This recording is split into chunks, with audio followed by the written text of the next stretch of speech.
Muy buenas noches a todos y todas. Les damos la más cordial bienvenida a este especial COVID-19 en la emergencia. Como de costumbre, los días viernes ya tenemos a uno de nuestros panelistas estables, Claudio Lara Sepúlveda, cientista político. ¿Cómo estás, Claudio? Buenas noches. Hola, Juan Pablo, buenas noches. Un cariñoso saludo para ti, para la gente de Magallanes. Y bueno, aquí en Santiago las cosas hoy día parten un poco mal. Tenemos más de 4 millones de personas que entran a cuarentena, así que hay harto para hablar esta semana. Sí, oye, me acordaba el otro día, hoy día vimos las noticias de cómo está el desempleo, este galopante desempleo en Estados Unidos, y me acordé que si es que no le achuntamos, le pegamos al palo el otro día, de acuerdo a lo que estábamos comentando, y hacer la bajada también a la situación nacional, porque comentamos la semana pasada este trimestre móvil que habían aparecido los datos, pero se nos queda algo en el tintero que después lo analicé y que tampoco he visto que se le haya dado mucho bombo en las noticias, y quiero saber tu opinión con respecto a eso, porque el desempleo andaba en torno al 8%, pero lo importante, según mi punto de vista, era que el desempleo para las mujeres se situó en 9,7, 1,4 puntos porcentuales mayores que el mismo periodo del año anterior, pero en el caso de los hombres se ubicó en 7,1. Por tanto, también hay una diferencia de 2,6 puntos entre hombres y mujeres. Y atendiendo que durante mucho tiempo, del 18 de octubre en adelante, una de las grandes temáticas que teníamos era las perspectivas de género y la inclusión de la mujer al trabajo y todo. No sé si es que tú viste en algún lado algún discurso con respecto a eso, o habrá sido que como estaban en proceso de cambio de ministra, que también quiero tu opinión al respecto, no se tocó el tema.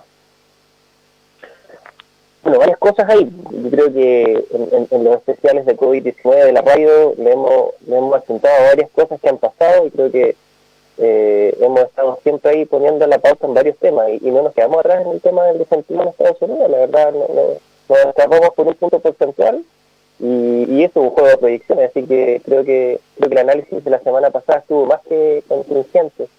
Y lo que pasa cuando le hacemos la bajada a lo que está pasando en Chile, la verdad no deja de llamar la atención. Tú lo mencionaste recién, y ya esta diferencia que existe entre el desempleo de hombres y el desempleo de mujeres es una cuestión que tenemos que ponerle mucho ojo y atención, porque nos muestra que lo que se decía hace mucho rato, que la pobreza y la vulnerabilidad, sobre todo en temas laborales, tiene rostro de mujer.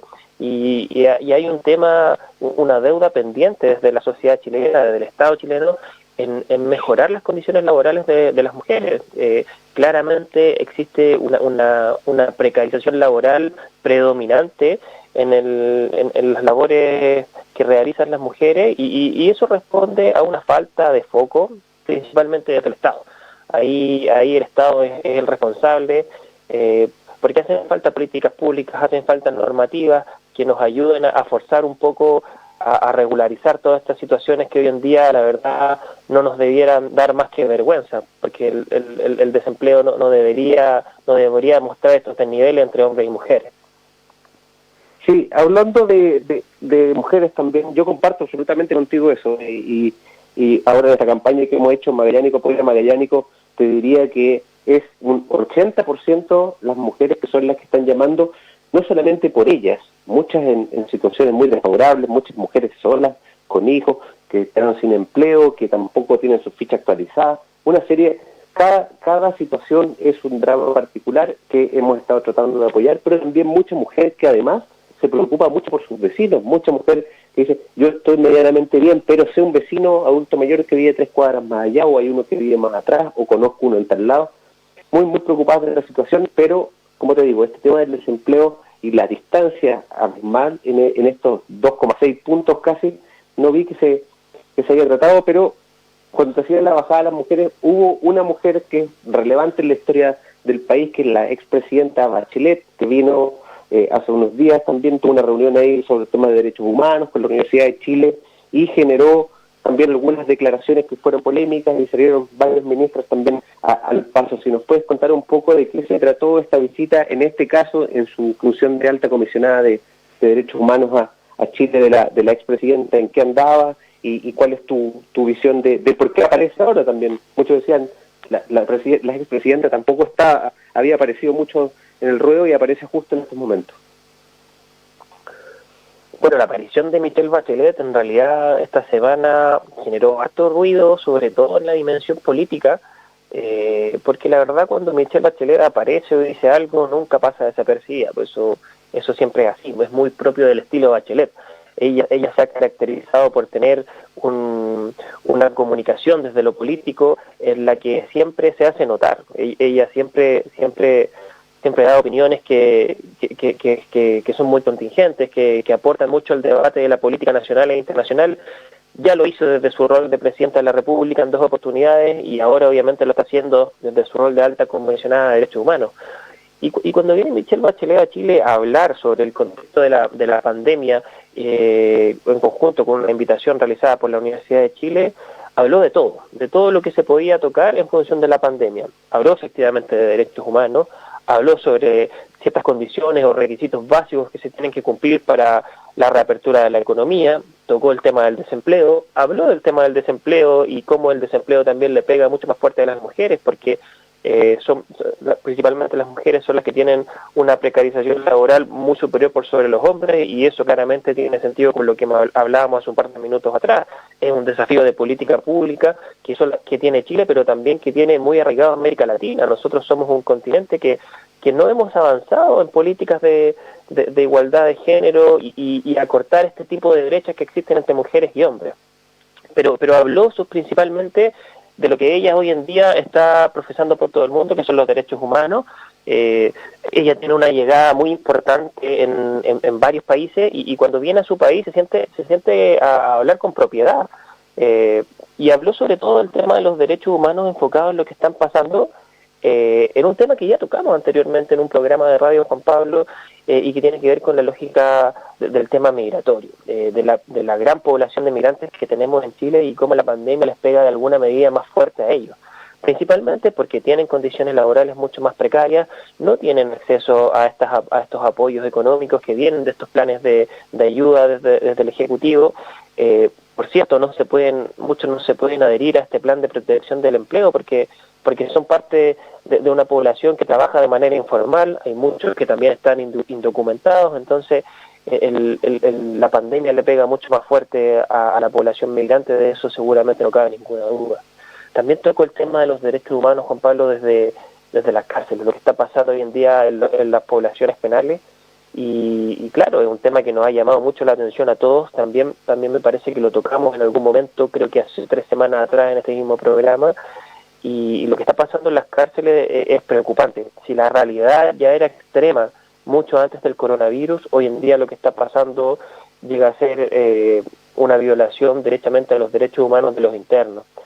Y la presidenta pidió que pusiéramos mucho énfasis a eso, poner la énfasis no solo desde hablarlo, desde poner el tema en la agenda, sino que también de que estos planes de ayuda económica tengan una redirección principalmente en los apoyos financieros para las cárceles, mejorar las condiciones de habitación, mejorar las condiciones de acceso a servicios como agua, luz, etcétera, y que son cosas que a lo mejor en las casas o para el común de la población son cosas normales, pero en una cárcel claramente no están siempre disponibles para los reos, y eso se está notando hoy en día con mucho más fuerza. Y respecto al tema de la apertura económica, sí, cuéntame. No, que quería darle una vuelta nomás al tema de la migración, que ya lo hemos tratado ampliamente, porque también ha sido otro público que nos ha llamado mucho desde para la campaña Magallánico, Apoya Magallánico, y hay Luis Eduardo Taller, sociólogo y académico de la Cátedra de Racismo e Inmigraciones de la Universidad de Chile, criticó la urgencia que se le dio abruptamente a la ley, e incluso dijo que esta nueva ley busca imputarles una de las causas del contagio del COVID-19 a los migrantes de distintos países, y critica un poco de que se aproveche esta pandemia para sacar esa ley que muchos esperaban sea un diálogo que se haga mucho más abierto, con mucha participación ciudadana, para ver también una ley que tiene muchos años y que efectivamente hay que actualizar. Pero también lo otro que dice es que dentro de la concepción, un poco del espíritu de esta ley, que está presente en el proyecto, se estima la migración como un problema y se privilegia la contribución económica del migrante por sobre la justicia social, y finalmente que hay otro enfoque sobre una potestad absoluta del Estado para regular y controlar este fenómeno. No sé, Claudio, tú habías tratado este tema también con anterioridad de los migrantes. Quería detenerme en eso porque entendemos que es una población que vino con sus sueños, vino con sus familias, vino con todo, tal como lo han hecho muchos chilenos que también partieron al extranjero por distintas razones en distintos momentos de nuestra historia. ¿Cómo ves tú esto que no sé, a mí me complica, me hace sentir mal que nuestro país esté en este momento tratando este tema tan importante y que finalmente, como dices tú, tiene directa relación con los derechos humanos de estas personas que finalmente son hermanos de países vecinos, países americanos o de donde sean, está lo mismo. ¿Cómo lo ves tú? ¿No nos equipara esto un poco a políticas tipo Trump, tipo Bolsonaro, tipo de gobierno que son bastante más de, podríamos decir, de ultraderecha que el que tenemos nosotros o el que pensábamos que teníamos nosotros? Voy a partir un poco diciéndote que estoy totalmente de acuerdo con lo que señala el profesor. Ahí él pega en el clavo diciendo primero que esta ley o esta iniciativa de ley se queda muy corta en varios sentidos. Y básicamente se queda corta, Juan Pablo, porque desde su diseño se piensa como una ayuda desde el corte económico y deja fuera varias aristas que son sumamente importantes, que son como por ejemplo el resguardo fundamental de los derechos de las personas que viven que son migrantes y viven en nuestro país. Toda política pública tiene que considerar varias aristas para su diseño y no sesgar por una como se está haciendo con esta ley. Yo creo que todas nuestras iniciativas de ley tienen que ser diseñadas bajo una lógica muy transversal. Por ende, la crítica que hacen varios académicos, no solo el profesor que tú mencionabas, sino que también varios académicos desde otras vitrinas, también varios políticos desde la oposición, principalmente el Frente Amplio y lo que es la ex nueva mayoría, atacan principalmente a que se está tomando las soluciones a este problema que estamos hablando y lo definen como un problema desde una solución netamente económica y sabemos que la raíz y la génesis o el germen de este problema es mucho más que eso. Es mucho más que eso en acciones, pero también es mucho más que eso en entenderlo. Es una raíz que nos dice que en el fondo como Estado no estamos preparados para recibir a la población migrante, porque nuestra legislación, nuestra constitución, nuestra cultura y nuestra manera de hacer las cosas está muy distantes de ser un país cosmopolita y pensado como una aldea global. Entonces, claro, desde esa perspectiva nos quedamos bastante cortos.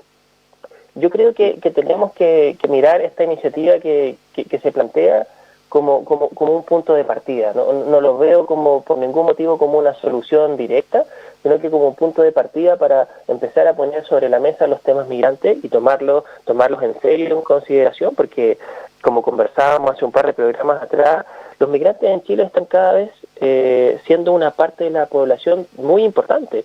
Están representando una fuerza laboral muy importante, están representando quizá en un futuro un nicho de población que pueda votar bastante importante. Estamos hablando de 1,5 millones de migrantes, no sabemos cuántos vamos a tener el próximo año, entonces técnicamente te podrían definir una elección. Te podrían definir una elección a nivel local, como también una elección a nivel nacional, pero no los estamos atendiendo de la manera que tenemos que hacerlo, y me refiero específicamente al rol del Estado que juega en esta situación que es bastante compleja, Juan Pablo, y que como politólogo, la verdad, no puedo dejar de analizar, porque es uno de los temas de política pública en los que nuestro país está más al debe en su historia, desde el retorno a la democracia.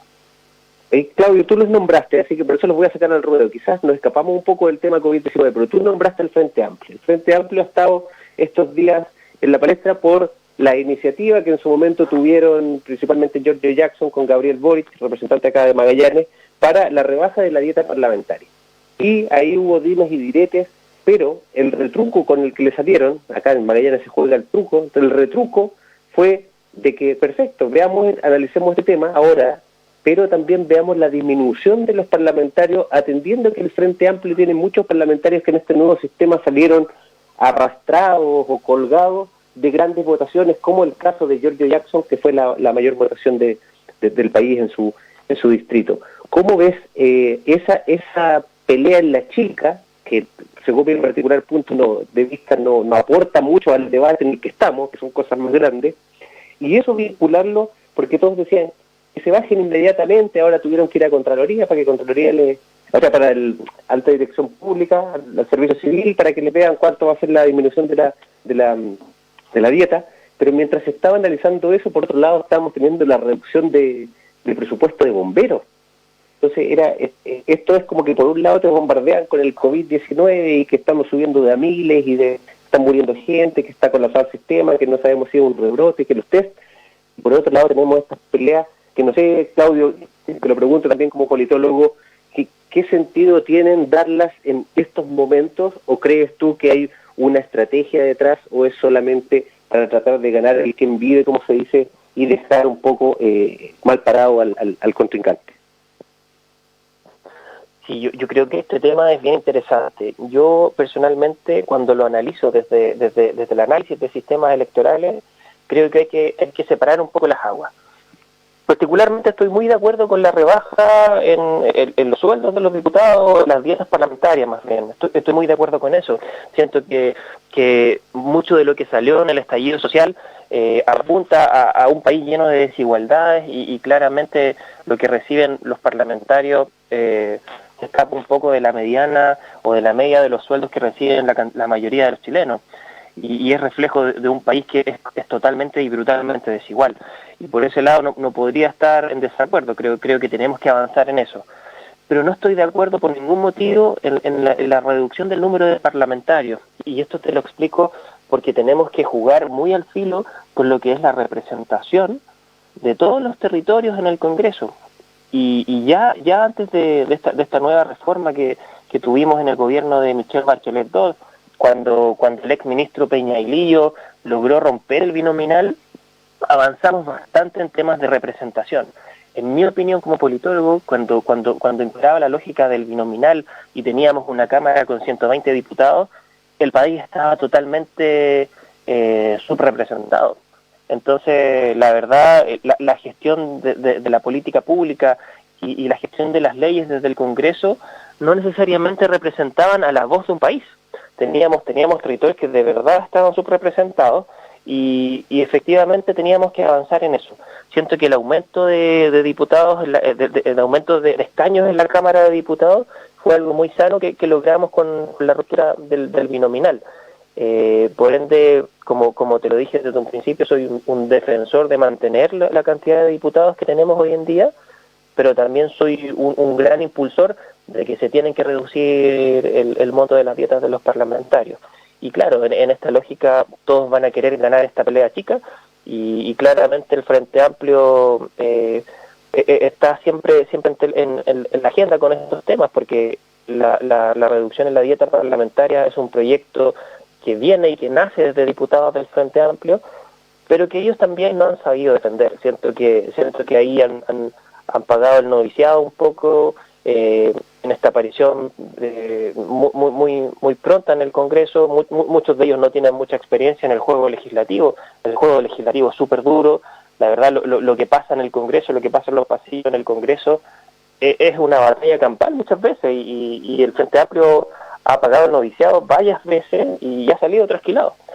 Y eso también ha generado que desde la otra vereda, desde la derecha, también surjan varios diputados, como por ejemplo el diputado Chalper, que tiene el argumento de eliminar las bancadas del 1%, y que tienen que ver con el punto que tocabas tú, Juan Pablo, de estos parlamentarios que obtienen su escaño por arrastre.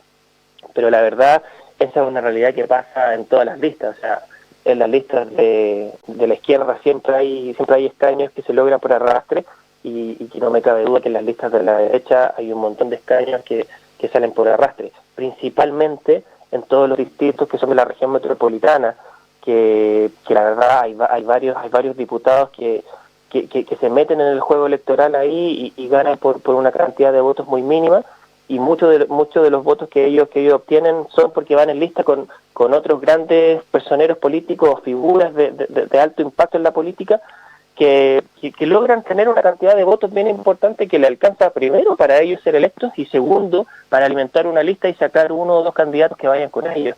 Eso siempre ha pasado. creo que tenemos que hacer un juego de ingeniería electoral para mejorar un poco eso. De momento no hay ninguna propuesta que yo haya visto que me guste y que pueda ser mejor a lo que tenemos hoy en día, pero claramente hoy en día estamos mejor que con el binominal. Claudio, ya que nos metimos ya en la política pura y dura con el Frente Amplio, también consultarte qué es lo que pasa con la oposición. ¿Cómo has visto esta semana a la oposición? ¿La has visto? Porque hay algunos que dicen que no se sabe dónde están, no tienen opinión y no lo estamos viendo. Nos comentaste la otra vez Elia Molina y algunos otros más. Incluso hay algunos que los estamos viendo que incluso lo están incorporando a los paneles de los matinales para equiparar el lavinismo que aparece en los matinales. Cuéntanos un poco, ¿cuál es tu visión con respecto a esta oposición? ¿Está presente, no está presente, está esperando, está callada porque no tiene mucho que aportar? ¿Cuál es tu idea? Mira, yo veo una oposición que está bien dormida, con un rol bien pasivo en este contexto de crisis sanitaria, y principalmente a los que he visto un poco más activos y tratando de impulsar ideas más desde el mundo progresista, son a varios personeros políticos que representan a este mundo de la ex nueva mayoría y ex concertación. A ellos particularmente los he visto mucho más metidos en la discusión, en este juego de la política, hablando de todos los temas. Tenemos al ex ministro Valdés, al ex ministro Izaguirre, que ambos fueron ministros de Hacienda, metiendo mucho mano en estos temas de indicadores económicos que ya hemos conversado en varios programas acá, sobre todo poniendo énfasis primordial en lo que va a ser el tema del desempleo. O sea, el desempleo desde el año pasado teníamos una proyección del 10% y hoy en día creemos que podemos estar incluso peor que eso. Y desde el rol de estos dos personeros políticos que yo te mencionaba, con su experiencia como ministros de Hacienda, han impulsado varias ideas que han tratado de entregar como insumos al ministro Briones para que pueda manejar un poco más suelto esta crisis sanitaria desde la arista económica. Siento que ellos están impulsando esto de muy buena forma, y por sobre todo también he visto desde el área de la salud a la ex ministra Elia Molina muy metida también en temas preventivos para el COVID-19 y por cierto poniendo foco en algo que en este programa también hemos repetido en reiteradas ocasiones: aumentar la cantidad de testeos. O sea, somos un país que está testeando, estamos haciendo 10 testeos cada 1.000 habitantes, pero nos estamos quedando cortos. Cada semana los reportes de pacientes asintomáticos son mayores y eso lo único que nos dice es que tenemos que poner foco y mayor interés en hacer más testeos a la población. Entonces, la verdad siento que este mundo de la ex nueva mayoría, ex concertación, como se le quiera llamar, está poniendo varios temas interesantes en la agenda comunicacional.